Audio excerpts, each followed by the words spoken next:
I have never had better luck than those individuals in the Philippines. There is a certain mindset, and they're just good people.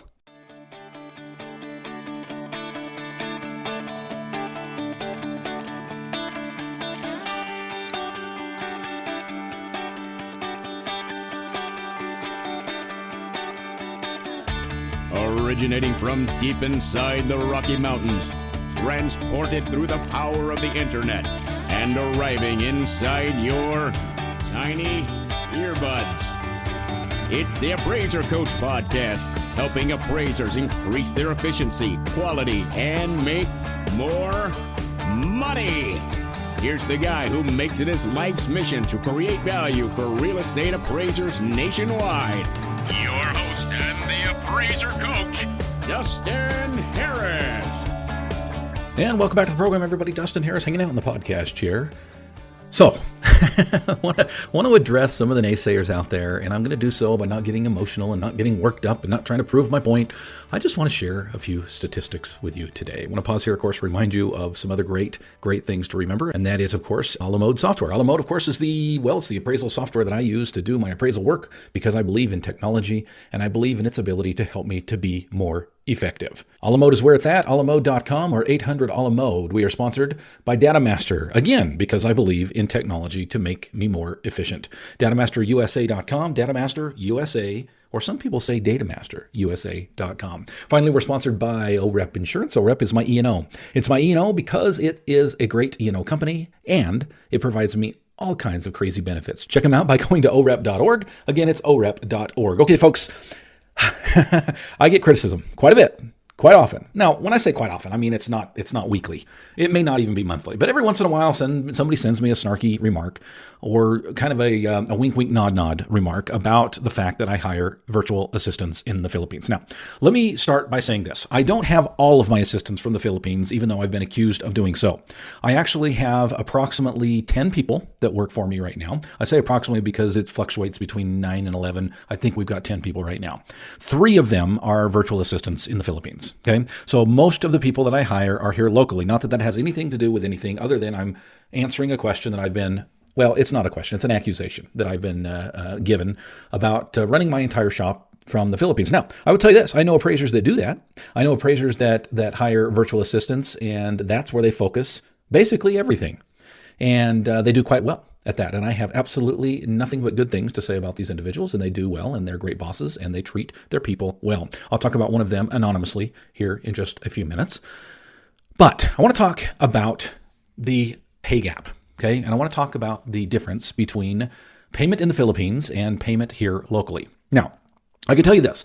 This episode is not about hiring a VA and whether you should or whether you should not, okay? Those of you who struggle with the idea of the hiring outside the United States, I want you to go back and I want you to listen to episode 506. 506, why hiring a virtual assistant is very American. Okay, I'm not going to spend a lot of time on that now. Just go back, listen to the episode, and then come back. I'll wait. Okay, now we can go ahead and finish this episode. What I want to talk today about are the naysayers that think I'm running a sweatshop, that think because I'm paying, I don't know, anywhere from $3 to $4 per hour, that somehow that equates to individuals chained to their chair, sitting in a dark room with a light bulb over top of them with a pallet full of cash in the back room. Let me see if I can answer that question just by giving you a few statistics. Okay. I just want to start out by talking about the minimum wage. Okay. Now, I have never personally been to the Philippines. I've been to third world countries before, and I have not been to the Philippines, but I think I have a fairly good idea of what life might be like similarly, because again, I've been to other third world countries. Okay. Now, I know that sounds very imperialistic of myself, and maybe I should back up and say I have no idea what life is like in the Philippines. I really don't. But I have been employing individuals in the Philippines for, 5 years now. Maybe a little bit longer. I've dealt with a lot of individuals, and I love them to death. Just great people. And I've had good ones, and I've had not so good ones. And I've had people that have stayed around for, I've got one that's been with me over 3 years, and I've got others that, I don't know, they last a week and they disappear. And that's part of the game. That's part of the process you go through. But the virtual assistants that I'm currently working with right now are absolutely fabulous. Love them to death. Hope they'll stay with me forever. Okay, but I'm paying them $3 or $4 an hour. By the way, that's tax-free because it is outside the U.S. Okay, again, go back and listen to episode 506 if you have any problem with what I'm saying, or just turn off the episode and move to the next one. That's fine too. But I want to share with you some statistics today that hopefully will help you to understand a little bit more about this process of hiring someone outside the U.S., and specifically somebody in the Philippines or a country like unto the Philippines. Okay, I want to start with minimum wage. Now, I don't know what minimum wage is like in your neck of the woods, but around here, I believe the minimum wage in Idaho is still about $7.25, $7.50 an hour. Okay, now the reason I don't know exactly is because I pay none of my employees minimum wage. They're all making more than minimum wage here in the U.S. Okay, but I want you to translate that and think about what it's like to live on minimum wage. Okay, and then translate that into the conversion. The conversion is roughly $1.20 to $1.25 per hour in the Philippines, depending a little bit on the industry you're in, and also depending on where you live. Some of the numbers that I share with you today will change if you, say, are in a big city like Manila. Okay, so take everything a little bit with a grain of salt. Okay, but in general, you're talking the minimum wage in the Philippines is about $1.25 per hour. Now, think about in your state what minimum wage is, and then think about what you pay your assistants if you have one. And I'm talking those that clerk for you. Most individuals, and by the way, I coach appraisers across the nation, so I have a pretty good feel on where most appraisers are. These are individuals that do data entry, that might answer phones, that might do a little research, that might run a few numbers for you. Okay, basic office tasks. Most of you are paying anywhere from, say, $10 to, on the very high end, maybe $18 per hour. Now, I'm not talking about management. I'm not talking about other appraisers. I'm not talking about trainees. Okay, I'm talking about very basic office work. Most of you are paying somewhere between let's just call it $12 an hour. Okay. In fact, let's just go on the high end. Let's say $15 an hour. All right. Now, I want you to think through this for just a second. The minimum wage in the Philippines is $1.25 per hour. What does that mean, Dustin?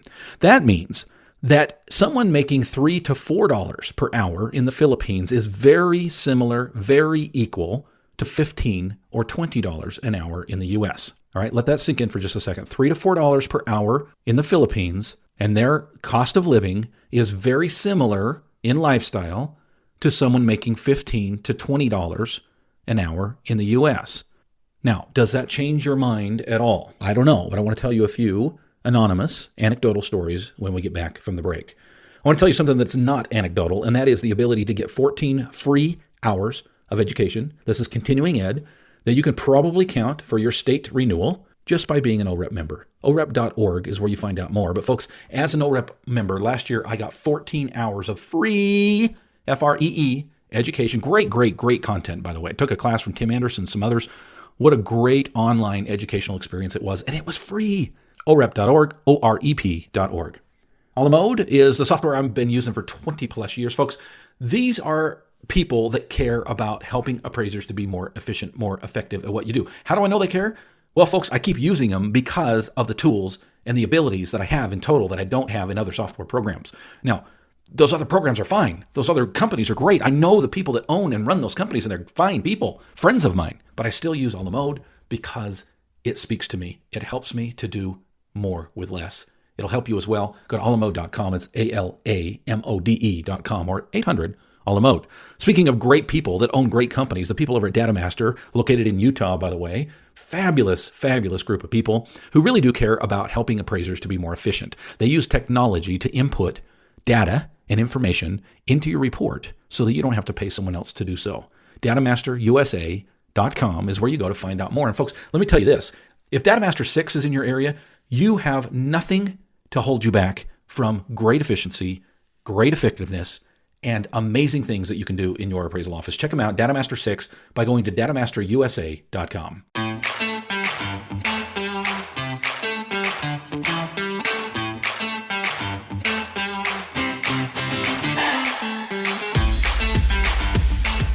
All right, folks, welcome back to the program. We're talking today a little bit about the Philippines. I've had VAs in the Philippines for a very long time. And by the way, on episode 506 that I referred to yesterday, I talk a little bit about why the Philippines. By the way, I have hired VAs all over the world. I've hired VAs in South America, in Bangladesh, in the Eastern Bloc countries, in India. I have never had better luck than those individuals in the Philippines. There is a certain mindset, and they're just good people, just good people, and just love them to death. But I get criticized every once in a while because I'm paying $3 to $4 per hour for very basic data entry, for very basic technology, for hard work, yes, but office work. And I spent the first half of the program talking a little bit about what that actually translates to. $3 to $4 per hour is very similar to $15 to $20 per hour in the US. Now, what does that mean? On average, I pay my assistants about $14 per hour. Okay, so even on the low end, when I'm paying $3 per hour, I'm still paying more than the $14 per hour that I'm paying here locally. And there's a reason for that as well, by the way. When you pay $14 per hour in the US, you're really paying 15, 16, close to 17 once you start adding up all the taxes. Of course, there's no taxes when you utilize employment outside the US. That's an IRS thing, okay? You're simply using professional services. So there's a little bit of a savings there, and I can afford to pay just a little bit more. Of course, the difference in the cost of living is substantial. Okay, what does this actually translate into? What does this mean anecdotally, right? So let me just share with you this. The individual that has been working for me for 3+ years, great VA, great person. I consider her part of the family. I will probably never meet her in person, unfortunately. I would love to. Just a wonderful person. Now, here's an individual who's making approximately $4 an hour, not quite, but close to $4 an hour. Okay, this individual supports herself, her parents, and her household on that salary. I kid you not. Okay. I've got other individuals who are doing very well, making $3 to $4 per hour. Now, could I pay them more? Maybe. I don't know. There is a cost of living and a lot of substitution involved here as well, right?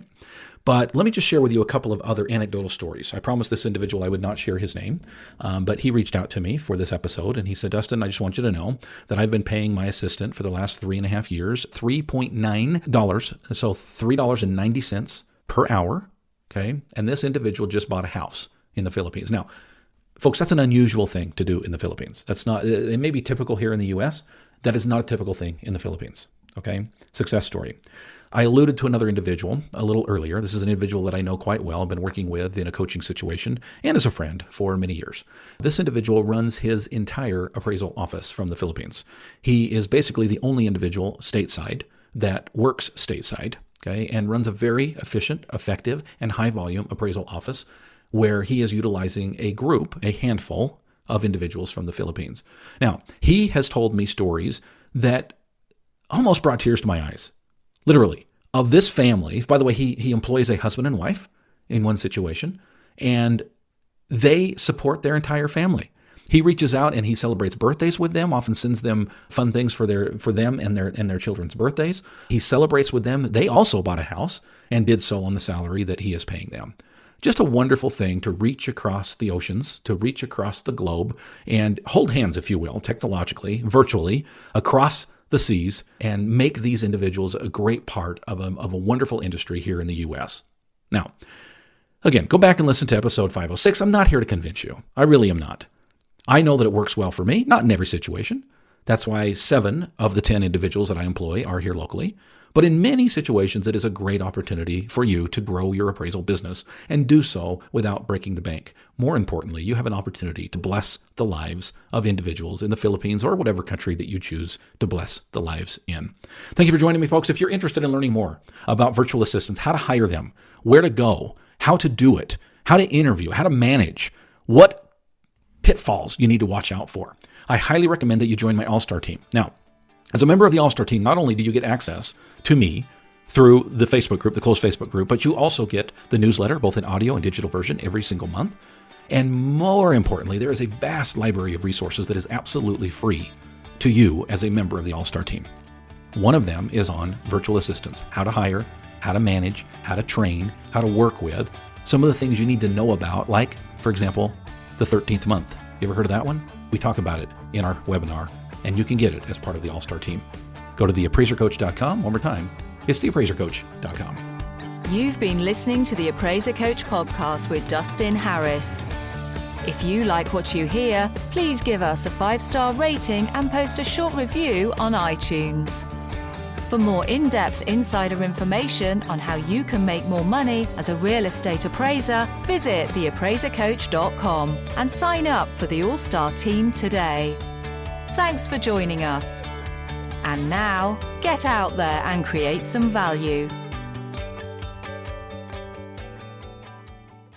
It's my E&O because it is a great E&O company and it provides me all kinds of crazy benefits. Check them out.